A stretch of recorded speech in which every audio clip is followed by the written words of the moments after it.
Through the Gates is produced under the support of the Coloradans for Responsible Wildlife Management to enhance, promote, and defend the North American model of wildlife conservation and responsible wildlife management. That's our mission. We're engaged in fighting at every level so that wildlife management remains science-based and conservation continues to work for our wildlife. To learn more and join the movement, visit SaveTheHuntColorado.com. The North American model of wildlife conservation is the greatest conservation model in the world. It's a success story that should be shared and celebrated because everybody is a part of it. Well, we've got another episode of Through the Gates to Save the Hunt. And you would think that as much as we do this and as much as we talk about things, that we would start to run out of things to talk about. But we are in the lovely state of Colorado, the Centennial State, who's celebrating its 150th anniversary this year in conjunction with the country's 250th anniversary. And I think the founders of this country and the founders of this state would probably roll over in their graves if they saw what we had to continually do to be able to just live a level of what we would consider to be peace and harmony in the state of Colorado.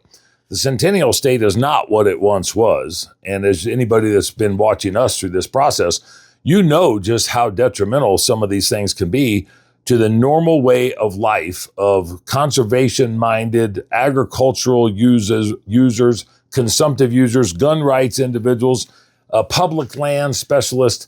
And we're being overtaken. And I don't like it. And when people say that I want to get my Colorado back, well, I'm not sure if it's their Colorado or my Colorado. But I can tell you what, with some of the legislative stuff that we've got coming down the pike and some of the stuff through the Colorado Parks and Wildlife Commission, we've got a tough road to toe ahead over the course of the next 10 or 12 months, and then see how that goes into the next year and a half or 2 years. But first of all, I wanted to say thanks for all the generosity that was given not only to us at CRWM and through Save the Hunt, but from the Wild Sheep Foundation. We just came from the sheep show about 10 days ago.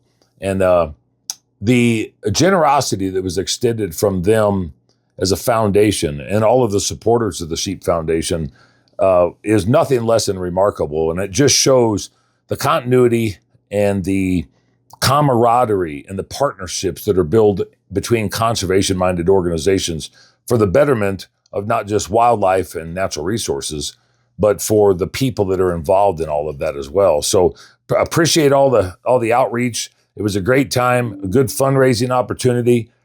We have a lot of I think possibilities that what we could actually build off.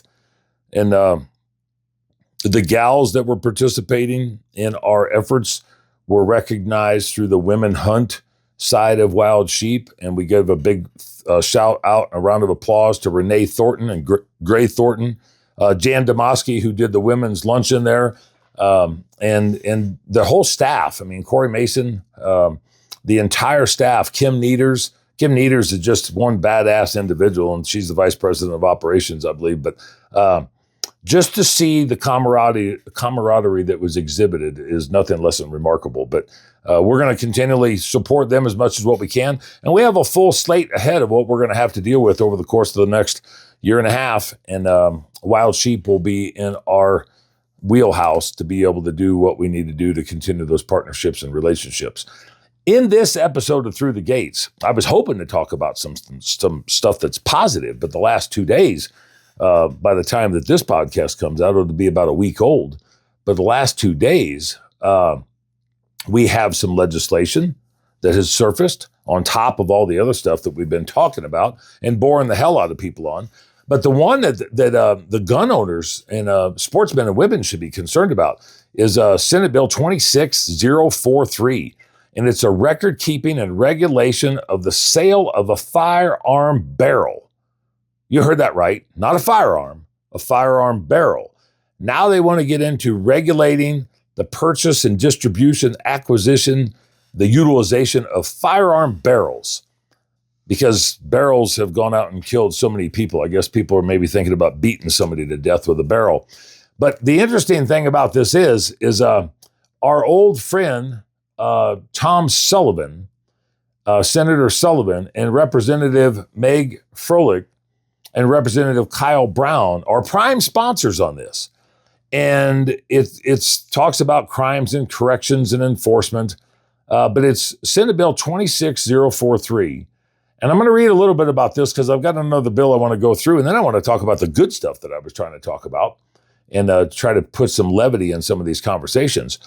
But this specific language, the bill summary says, the bill requires a firearm barrel to be sold or transferred in person by a federally licensed firearm dealer. A person who is not a federally licensed firearm dealer shall not possess a firearm barrel with the intent to sell or transfer, or with the intent to offer to sell or transfer the firearm barrel. Unlawful sale of a firearm barrel and unlawful possession with intent to sell a firearm barrel are each unclassified misdemeanors. A person must be 18 years old or older and legally allowed to purchase a firearm under the state and federal law to purchase a firearm barrel. And that would be subject to certain exceptions. The bill requires a federally licensed firearm dealer to record a sale or transfer of a firearm barrel for at least 5 years. The bill requires the House Bureau of Investigation to create a form for federally licensed firearm dealers to record the sale or transfer of a firearm barrel.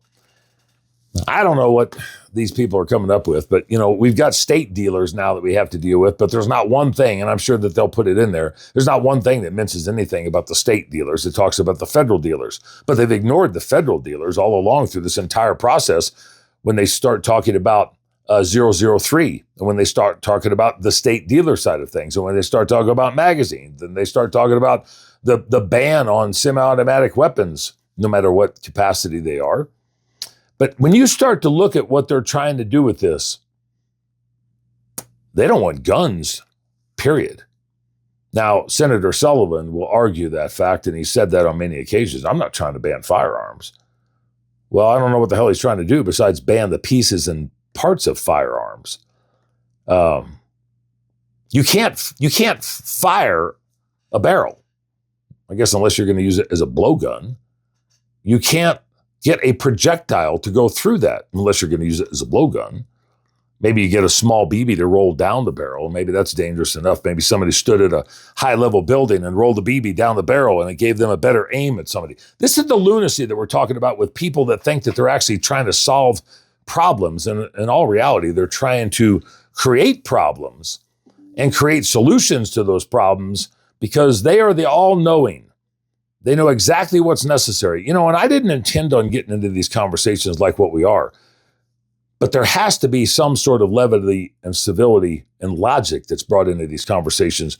And I'm not seeing it so far in this General Assembly, and we haven't seen it very much over the course of the last several years in the House and the Senate when it comes to things that sportsmen and women are interested in. And as we've been talking about, ladies and gentlemen, we've been talking about the beaver bill. Colorado Parks and Wildlife is working on a statewide beaver management strategy, but the legislature seems to think that they know better. Don't leave it up to the experts. We know better. Don't leave it up to the strategy plan. We know better.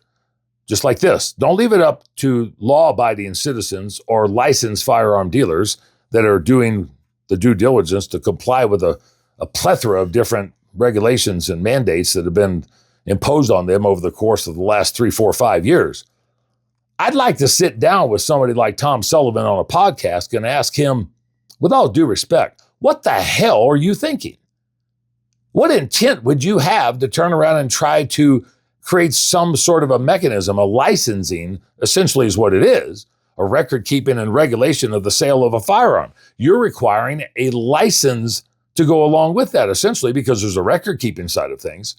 I would like to talk to the representatives that are prime sponsors on this and find out what would impose some sort of belief in your brain to think that now we need to start regulating parts and pieces of firearms. Pretty soon they're going to turn around and say, well, you can't have a bowstring because you could turn around and shoot a projectile with that. Or maybe it's just the trigger on a firearm. Or maybe if we just get into magnification of optics. Maybe that would be something that be in case somebody was going to use a scope to create harm to somebody. Now we need to regulate scopes. Well, for that matter, we need to regulate rangefinders, and maybe we need to regulate the sling that would help somebody shoot a little bit better, or maybe bipods. This is where this is going. Barrels are not part of the action. You have to have an action to be able to fire the projectile.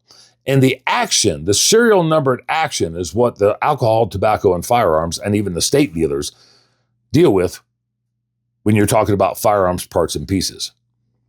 This is something to really pay attention to, and it's Senate Bill 26043. And if you have concerns about this, spread this information far and wide. Look this up, turn around and keep an eye on it. When the time comes for testimony or input, make sure you not only let your representatives and senators know that this is an absolute act of lunacy, let these particular prime sponsors of this legislation know that as well.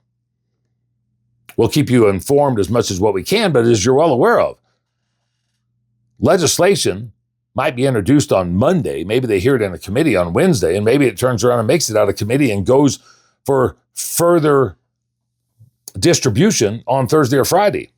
These things happen very, very quickly, or they can happen very, very, very slowly. And sometimes it might take a month or 6 weeks or 8 weeks to get something through the proper channels, because they will do amendments and they'll send it through one chamber and then it won't cut muster. So they'll turn around and have to come back, and they'll have to turn around and get consensus, and then they'll send it back through another committee. These are steps of the legislative process, but I'm hoping to God that we've got smart enough legislators in some way, shape, or form to kill the record keeping and regulation of the sale of a firearm barrel. Once again, 26 SB 26043. I had to wet my whistle there. I was getting all riled up. Another one, just found out about this today. Who likes mice? Who likes rodents? You like mice running through your house and in your cupboards, in your garage? Nasty disease carrying little things. What benefit are they? Well, not much to the human population. They are a benefit to the ecosystem to some degree. And they are part of the entire scope when we talk about wildlife and biodiversity and so forth. Granted, I didn't use any of these terms a year ago: ecosystem, biodiversity, all the cliche terms that have come out. But for people to understand where you're coming from and what you're trying to explain, you kind of got to reference that stuff. But in any event, who wants mice in their Captain Crunch? If they even make Captain Crunch anymore, I don't know. Who wants mice in their granola bars?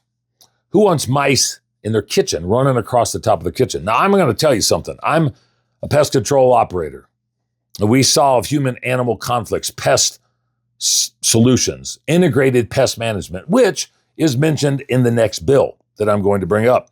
This next bill is Senate Bill 26062, and it is concerning certain rodent control products in the state of Colorado.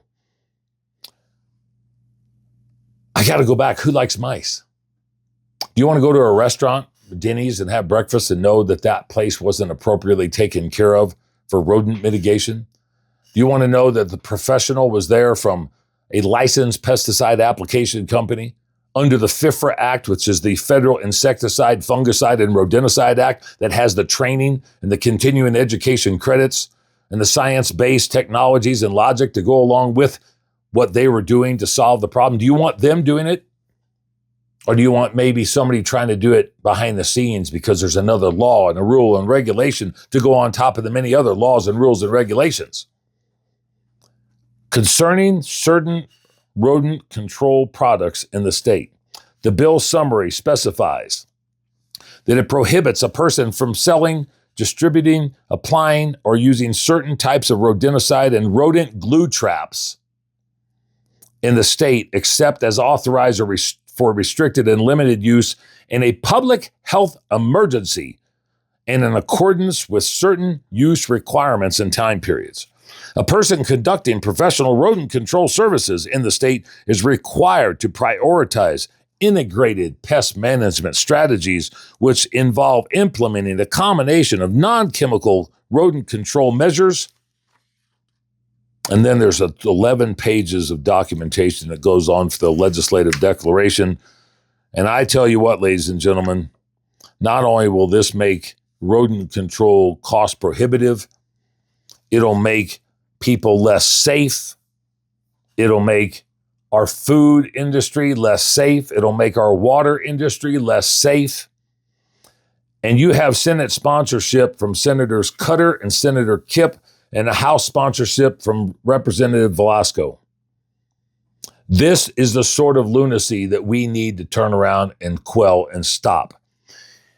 Whoever listens to this podcast, which is a very small percentage of the population compared to what lives in the state of Colorado, we've got over 6 million people now. It's a very small percentage of the population that listen to guys like Joe Rogan or Tucker Carlson, or that believe in the ideologies of first gentlemen like Marlon Reese. We don't have near the following that some of those individuals do, but I'll guarantee that the people that follow those individuals care about their food source. They care about their water source. They care about disease. They care about wildlife, and they care about the landscape as well, but they care about themselves and their illnesses and their lifestyles better and more. And if you're talking about changing the entire scope of what is allowed in the state of Colorado for rodent mitigation services, and they start to ban all of the stuff that licensed pesticide applicators utilize to protect human health and safety, that the general public can go to Big R and to Tractor Supply and Murdoch's and Home Depot and everywhere else to be able to supply this service for themselves, because maybe they don't have a pest control operator in their region. Maybe they can't afford it. Maybe they have a small issue that they're trying to take care of.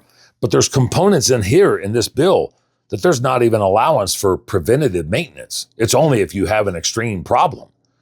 There's certain provisions in this bill that if you hire me as a pest control operator and you want me to do some specificities that you know would work, we essentially have to prove that we've tried alternative measures, that we've done non-lethal attempts. Doesn't that sound familiar? Non-lethal attempts. Well, that hasn't worked very well on the flippin' wolf reintroduction. Now they want to turn around and bring it into what we're doing on rodents in our houses and in our businesses and our restaurants and our schools and our nursing homes, our food storage facilities, our water treatment plants. They want to tell us how we're going to turn around and live with disease and rodents. Anybody that has had issues, and I don't care whether you're an animal rights extremist or not, everybody's got a level of tolerance, ladies and gentlemen. Everybody has a breaking point. Some people are, if they see a mouse turd in the garage, the entire house has been contaminated. Other people that we service have had mouse poop behind their stove for the last 8 months.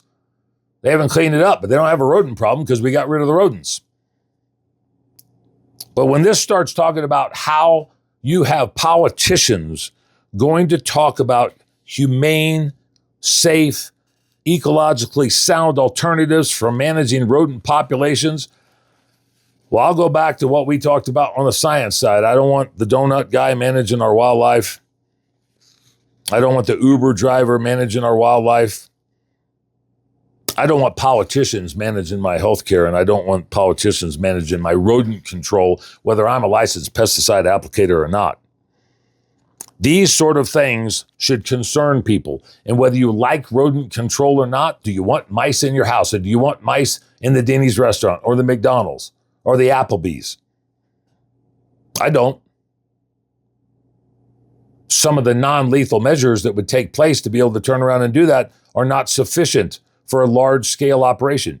Maybe can you do it with a small chicken coop or in one house? Maybe. Can you do it straight across the board and expect that to be a comprehensive way to solve all rodent issues in an entire state with 6 million people that for the most part we live like pigs? We're clean, some of us. We pick up after ourselves, some of us. And I'm speaking from a pesticide applicator side of things because I know we go to these places and people say, why do I have rodents? Well, maybe you need to clean some stuff up. Well, I've tried to clean some stuff up, but I don't have anywhere to put it. And I've got 6 dogs. I don't have the money to turn around and do what I need to do, but I need you to turn around and supply the service for me because it's gotten so bad that I've got mice running over my feet when I get out of bed in the morning. I got mice in my crawl space or my cellar or my basement or my attic. I have rats of many kinds that are coming into my garden or into my trash receptacles because my neighbor isn't taking care of stuff. So now that person has to turn around and deal with those instances. This is a serious issue. And whether you believe what I was saying about the gun bill on the barrels, whether you think that some of that stuff is right or wrong, now they're going to tell you what you can do and what you can have done and how you need to incorporate an integrated pest management strategy. And that if it hasn't worked, then you can look for a variance or a waiver or an exemption to do some of these other things. I'll just put it bluntly. This is a podcast and I don't cuss very much. This is fucking stupid. It's fucking asinine. I'm a wildlife control operator. I take tests. I get continuing education credits. I go under state and federal law, and I've got legislators now going to turn around and tell me what I need to do in somebody's house for specific situations because somebody in the public decided they needed to get Senators Cutter, Senator Kipp, and Representative Velasco to turn around and try to bring this to these chambers. Follow this, because your health and your safety and your food is dependent on how this turns out. It's Senate Bill 26062. And we will continue to update you as we move forward on these. And for God's sake, we know how many other bills are coming down the pike. Another one that I'll mention too is the puppy mill bill that we've been working diligently on. People think that maybe puppy mills aren't good. I don't think that they're good. But the provisions and the wording of the bill specifically talks about breeders, and it talks about the lack of exemptions and talks about no exceptions, and it doesn't have any criteria for agriculture producers or livestock protection dogs or hunting dogs or personal protection dogs or service dogs. It just talks about breeders. They're trying to get rid of pet stores, but they didn't make exemptions or exceptions on all the other stuff. They also talk about you being not able to sell, trade, barter, raffle, auction, or distribute any one of those dogs or cats.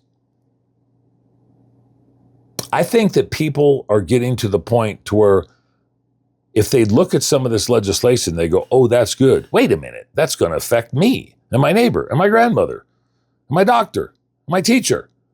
Wait a minute. I think that people need to really look at what this legislature is trying to do.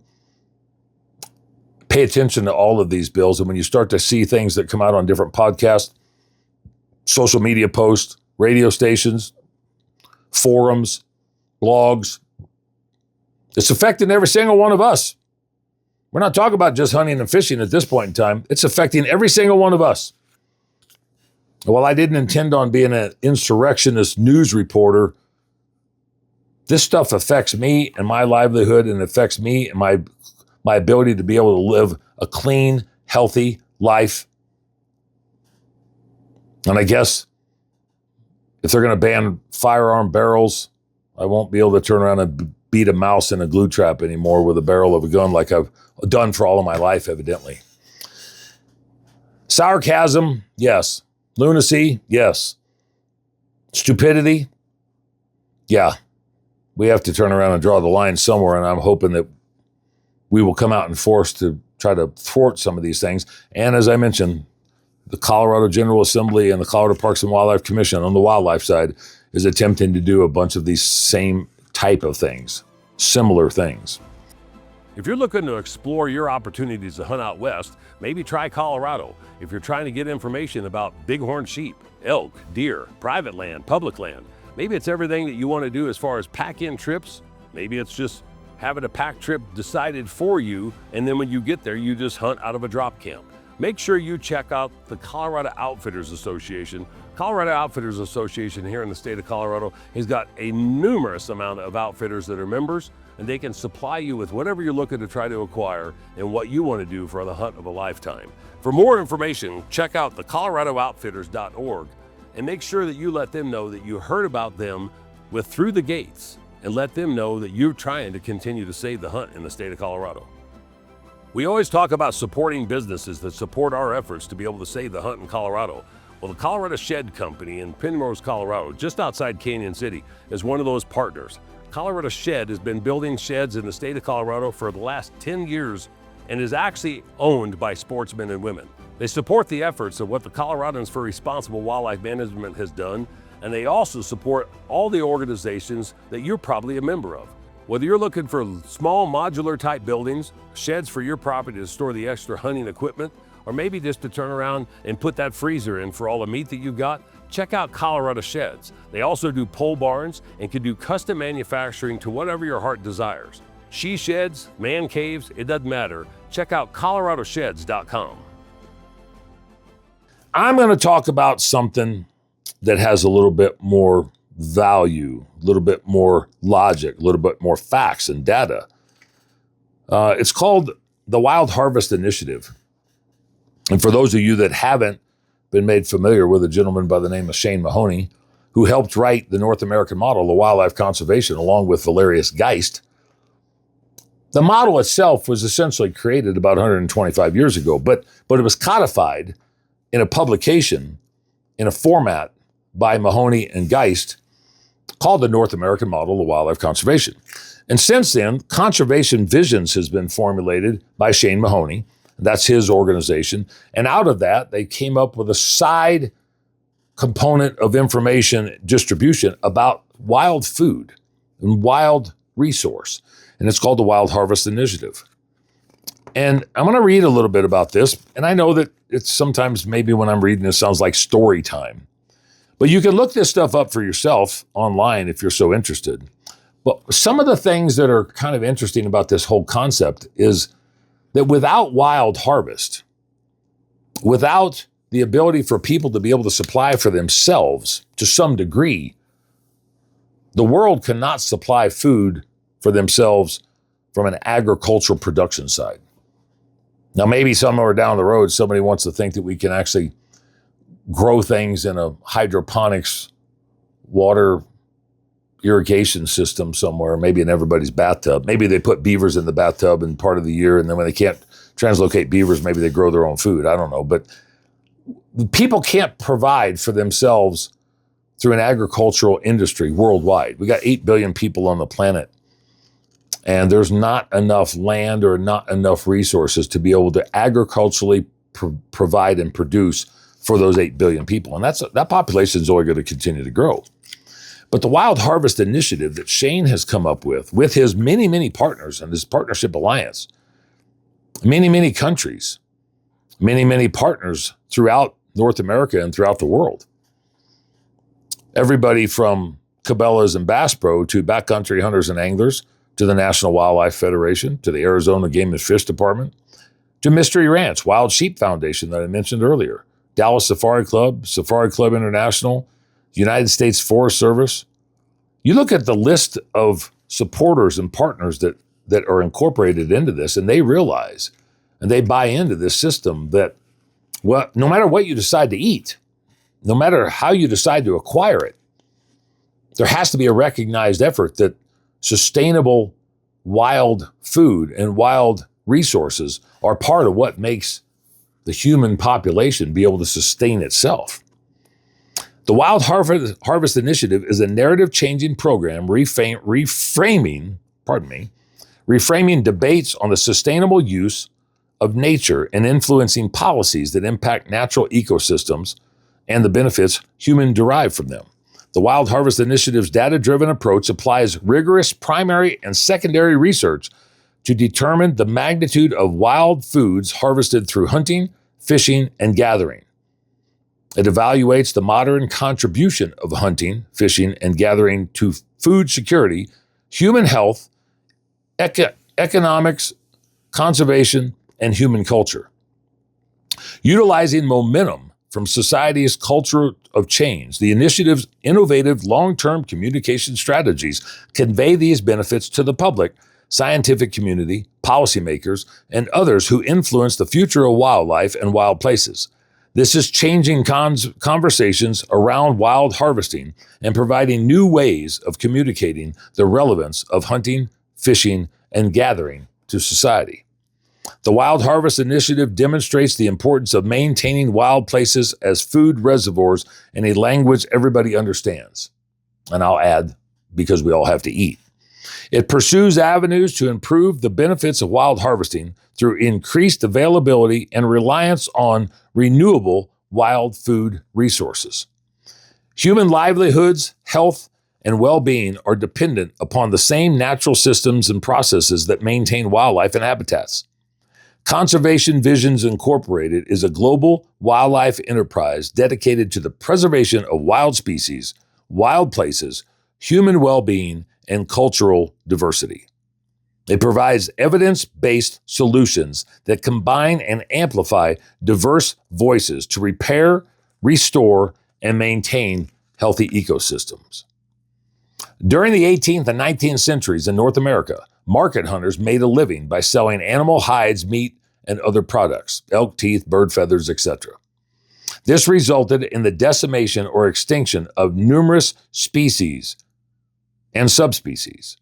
Had there been an Endangered Species Act at the time, had there been a North American model of wildlife conservation at the time, a great many beloved species would have been listed.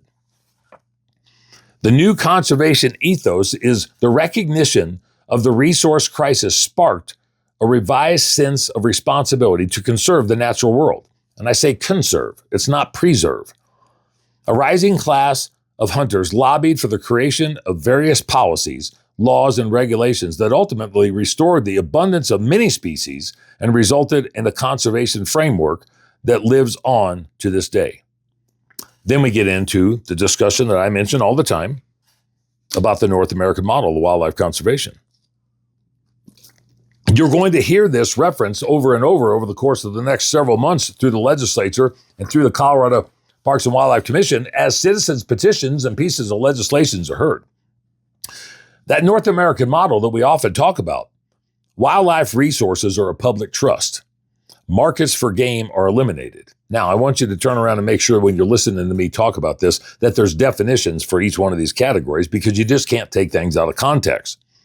Allocation of wildlife is by law.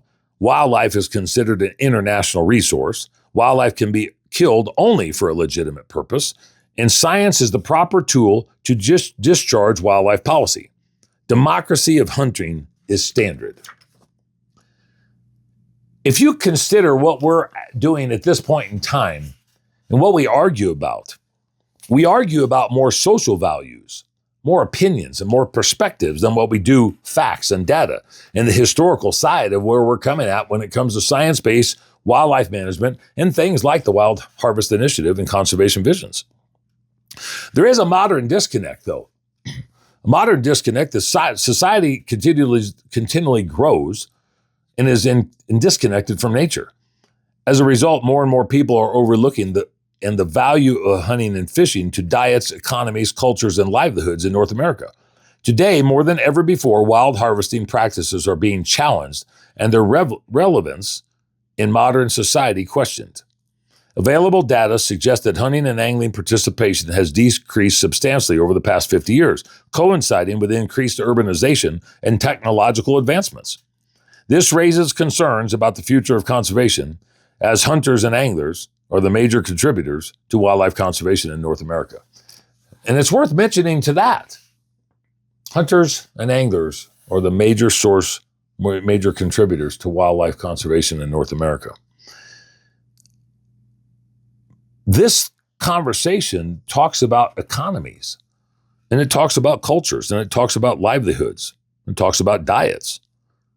Okay, so jumping the gun and going from one subject to another, didn't I just talk about all of that stuff with this rodent bill?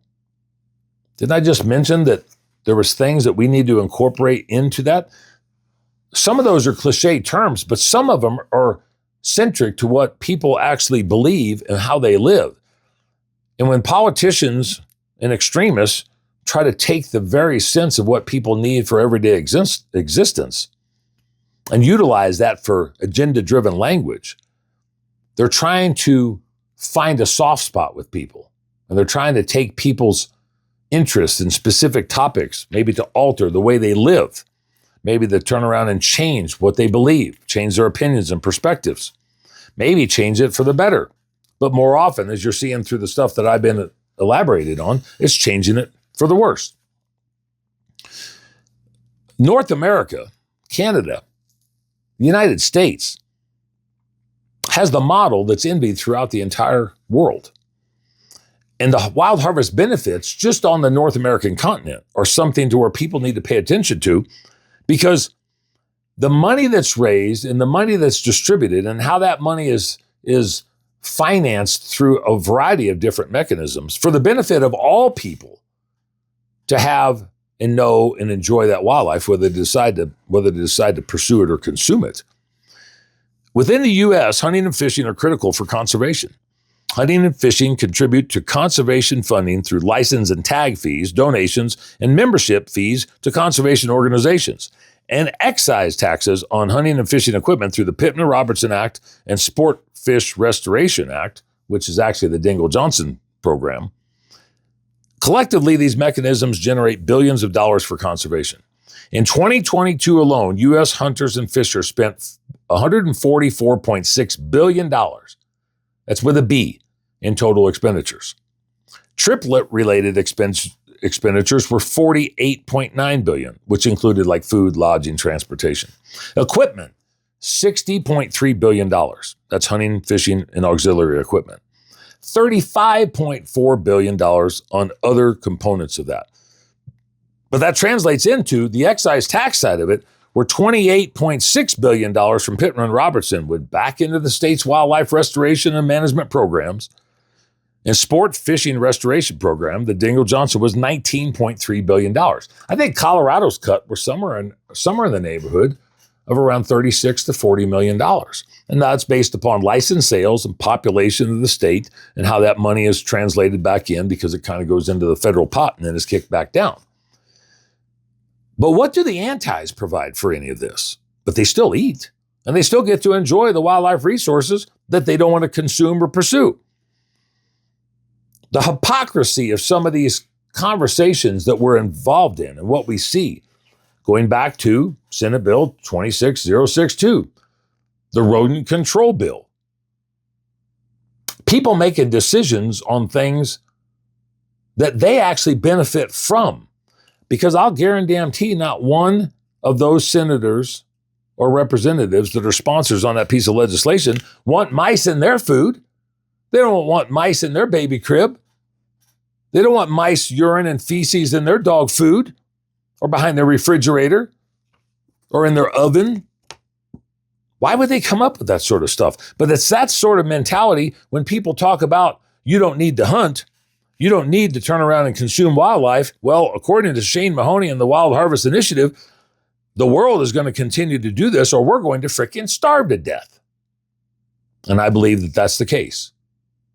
If you look at the fish and seas and natural resources that the earth provides to people, if you look at medicinal plants, mushrooms, pinyon nuts, pine needles, maple syrup, deer antlers, firewood, fur harvesting, look how much stuff we take. And through a regulated program, we take what we need and there's still there left over to replenish. That's why they call it a renewable resource. That's why they call it sustainable.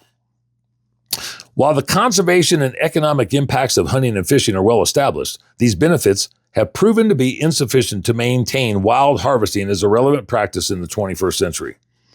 In a world increasingly concerned with animal welfare and sustainable food practices, orienting wild harvesting as an ethical food source, deep aligned with modern environmental movements, is the only way to maintain wild harvesting as an important and beneficial practice. Access to hunting and fishing is critical for the food supply of millions, particularly in rural communities where alternative healthy food options are less accessible. Wild foods are free range, organic, cage-free, non-GMO, hormone and antibiotic-free. Wild foods are also low-calorie, but packed with protein, vitamins and minerals that support human health, such as iron, zinc, and vitamin B12. Because wild foods are consistent with many green food movements and health trends, they would occupy a niche market if they were sold. More than this, replacing wild foods with domestic alternatives would be costly. You know, food insecurity in North America is a major concern. Over 1 in 8 American homes are food insecure. Over 1 in 6 Canadian homes are food insecure. A Wild Harvest Initiative has some deliverables that might resonate with a significant amount of this audience, but the general public, because we got to eat. If you can bring them to the side of, would you rather eat or would you not? And if you want to go back to my rodent control bill, would you rather eat healthy or would you not? I can put a lot of these pieces together myself, but I like to think that I think logically, because I don't think the government has to make every damn decision for me when it comes to me making decisions for myself. I don't need them to turn around and intervene at every single level. And it doesn't matter whether it's a rodent control bill or a gun barrel bill or talking about my food sources from natural products and resources that are appropriately managed, like under the Wild Harvest and the North American model. Knowledge mobilization is one of the key factors to get people to understand that you are like me and I am like him. So don't screw with any of us, because we all are dependent on each other to some degree. It's just that not all of us are capable of providing the same services and resources that maybe somebody else can. And some don't provide anything, they just take. Sportsmen and women don't just take, they give back. They provide a funding mechanism, and they provide that regulated opportunity for game managers across the world to be able to do things in a sustainable manner right now for 8 billion people. Are there bad things that happen? Yes. Are there things that are not complete? Yes. Are things adaptive? Yes. Do we need to throw it out the window? Hell no. Can we turn around and modify some of it? Maybe so, but not at the expense of people first, because you'll hear things when people talk about, we need to get rid of all the people. There's too many people. We shouldn't be on the landscape. Well, I'd like to know if they're going to volunteer first and stand at the front of the line, because I'd like to volunteer them. But we have the facts and the data to be able to support a lot of what we're talking about. And I apologize if I'm boring the hell out of some of these listeners, but you should be able to use some of these facts and data for some of the information that we need to get out to the general public, to your congregation, to your workplace siblings, so to speak, to your school teachers, because they're teaching your kids. Wouldn't it be great if people could turn around and take some wild game in and have a wild game cook-off day at school? Wouldn't that be cool? Get support from the conservation organizations and the mom and dads. Maybe start out on a rural level. First of all, it'd show kids where stuff comes from, that it doesn't all come from Whole Foods and Walmart. Second of all, they could actually learn how to prepare it. Third of all, they would understand that it's a real renewable resource and that it doesn't have all the chemical additives that we were just mentioning. But like usual, I digress, because there's so many things going through my thick bearded skull that I'm trying to bring full circle some of these conversations back into a need as opposed to a want, as necessity as opposed to desire. Production and management of the Wild Harvest Initiative database has provided these partners in these countries a database that is the only one on the planet that anybody can turn around and reference and utilize, providing a complete list of species harvested in the U.S. and Canada, providing comprehensive data set of the most recent harvest data for all species, and they're doing that. They're compiling that. Creating the first ever evaluation of total food biomass from recreational wild animal harvest. Also calculating the social sharing index for wild meat and fish. If you're a hunter, have you ever gave somebody a beef jerky stick? Did they throw it back at you? Not likely. They probably turn around and said, can I have some more of that? What is that? Where did you get that? How did you come up with that? I didn't know you hunted. That's the sharing side of things. How many people have had people over for dinner and had cheddar dogs or hamburgers? We do that at the Sportsman Day at the Capitol, the Colorado Capitol. This year it's April 23rd. We provide a wild game feed to legislators, the interns, the staff, the sportsmen and women, and the general public that's there that day. Last year, we fed almost 700 people. It's the calculation of social sharing. You know where that elk came from? Sportsmen. You know where the moose came from and the mountain lion came from? Sportsmen. They shared. Professionally processed through regulated harvest, and they shared it, and people keep coming back for more. And we keep growing that event, which goes into a small sector of what I was talking about with this wild harvest. One thing that the Wild Harvest Initiative deliverable is, it's a true economic assessment of food, market value of recreational harvest in the U.S. and Canada. It also provides a comprehensive economic valuation of recreational wild meat harvest, including the food market value. So you eat a deer hamburger. What's the value of that? Well, I guarantee it costs more than a Big Mac or a Whopper, but there's a value to it because there's a domestic component that doesn't need to be provided while you're providing that wild food source. Critical evaluation of environmental and economic replacement costs for wild fish and meat. Regular progress reports. And the advocacy of the Wild Harvest Initiative creates a formation of the Wild Harvest Initiative Partnership Alliance, a uniquely diverse coalition of invested stakeholders. It also provides popular and academic publications, greater efforts and advocacy for wildlife, fish, and habitat conservation, aggressive ongoing and strategic communications, and social media outreach plan, along with increased public awareness of the importance of habitats as food reservoirs. And I've said something along that line many, many times. Just because we have open space doesn't mean it's habitat. If it doesn't have any wildlife there, it's open space. It has to have wildlife to be habitat. It also creates a series of high-profile public events celebrating the wild harvest community. You stop and think about how much game is harvested, how many wild food banks are in North America. When somebody goes overseas and they hunt in Africa, which would be criticized as a trophy hunt because you can't bring the meat back, but every single thing off of that animal, no matter whether it's a Cape buffalo or an elephant or an impala, is used by the locals. They use everything. I've seen giraffes be killed and 45 minutes later, 50 people show up, and in an hour and a half, there's a blood spot on the ground and there's nothing left, and it all went to be able to be used back home to those individual villagers in 5-gallon buckets. Some of the stuff I wouldn't want to eat, but ever to each his own. But that's their culture. When I went to Mongolia, I hunted in Mongolia in 2000. They ate some stuff and we ate some stuff that I didn't particularly care for. I wouldn't order it on the menu if I went to a Mongolian restaurant, but that's their culture. And we help supply that food to them.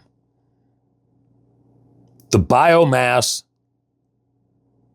plus the live mass of meat that is produced from wild resources in North America is astronomical. If you look at 114 species that were harvested in North America for a food source, somewhere around 61 million animals, this is an approximation. The live mass is 1.3 billion pounds of meat. The edible mass is 564 million pounds of meat. The dressed mass, for those that don't know, dressed means the actual hanging weight after the animal has been gutted and skinned and so forth. That's 1 billion pounds. And the meals translate into 1.5 billion meals. This is just in the U.S. Now, somebody on our opposite side would probably question these things. Where does that information come from? How did they compile that? Well, most of that information would be countered by vegans or vegetarians that don't have a clue where anything comes from, unless it's that hydroponic deal or they're standing there gathering just like hunter-gatherers do, but they're gathering in Whole Foods, standing there picking through the avocados, or maybe they're picking through the grapes or whatever. They're not hunters, but they're gatherers.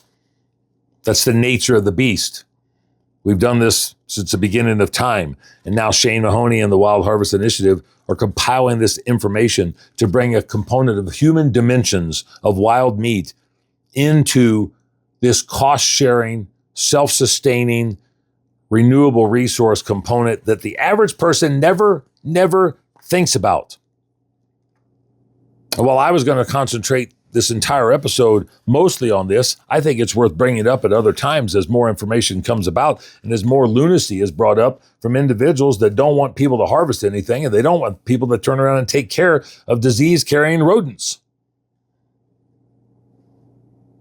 People that question the way you live want to alter how you think and how you believe and how you interpret and what your opinions and perspectives are. I believe that the average person wants clean food and water. I believe that the average person wants to know that wildlife is appropriately managed and stewarded, whether they decide to attempt to try to use it or not. And I want to mention, for anybody that's not a hunter or fisherman on here, just because somebody has a license and they contribute to the pot doesn't mean that they're successful in taking something home. I know people that harvest 3 or 4 or 5, 6 big game animals a year. Depending on where they go, some of it's donated back. Depending on how much they harvest, some of it is actually cost shared or maybe given away. Or maybe they make different meals out of it. Instead of grinding everything for one thing, maybe you turn around and make brats and cheddar dogs out of something else. Maybe you make breakfast sausage. Maybe you have steaks. Maybe you make hot dogs. Maybe you make stuff for lasagna. Oh, I'm sorry. If you don't eat meat, you're not going to turn around and have any of that. But I'm sure there's some sort of tofu lasagna out there that people would probably just kill to have. But that doesn't have anything to do with the Wild Harvest Initiative, because I'll guarantee that that community doesn't come up with this sort of document with all of these pages to explain, and all of these partners. All of these partners that help make the Wild Harvest Initiative another story that can be a benefit to what we strive to attain through the North American model of wildlife conservation. If hunting were to disappear, wild meat would need to be replaced. Through the Wild Harvest Initiative, it is estimated how much it would cost to replace wild meat in the U.S. with domestic alternatives according to the consumption patterns of Americans based upon the dietary intake interview component of the National Health and Nutrition Examination Survey. That's pretty technical for me.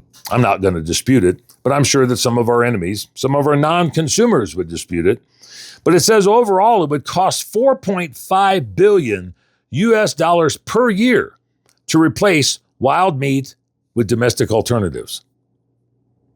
The yearly cost to replace wild meat per hunter, depending on what state you live in, is normally about $680 to $850 per hunter. That's the yearly cost to replace wild meat per hunter. Products needed to replace wild meat per year. These are in millions of pounds. If you want to talk about chicken or whole pieces, 188 million pounds. This is only in the U.S. This isn't worldwide. Cold cuts and cured meats, 101 million pounds.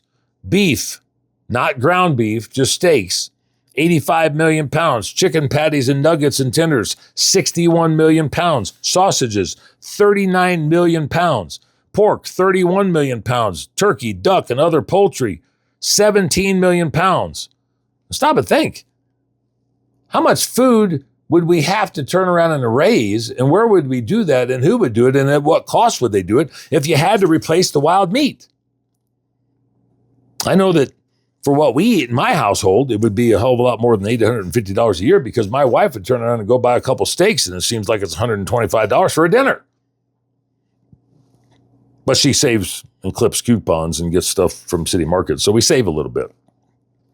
That's her contribution to the food source, besides going to the freaking store and spending all their time there that I don't have time for. I'd like to see if Shane could determine how many extra hours a man or a woman would have to spend in the grocery store. And if you were making the minimum wage, how many dollars would have to be spent to be able to go do that when you actually went out and recreated to try to harvest the meat and the natural resources or the fish and you contributed back to the economy and to the conservation efforts, that'd be an interesting study. The human dimensions of wild meat. Overall, results demonstrate that hunting is an important food system that provides millions of pounds of nutritious wild meat to both hunters and non-hunters alike. Such as, for anybody that's going to question that statement, tomorrow night,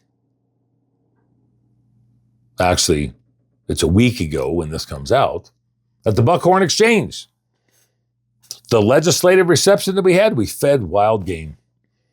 It's domestically raised wild game. There's no market for wild game. But you get my point. We have the opportunity to prop something up and hold it high in appreciation for what it is, to maintain the stewardship and the conservation efforts that our community has put forth.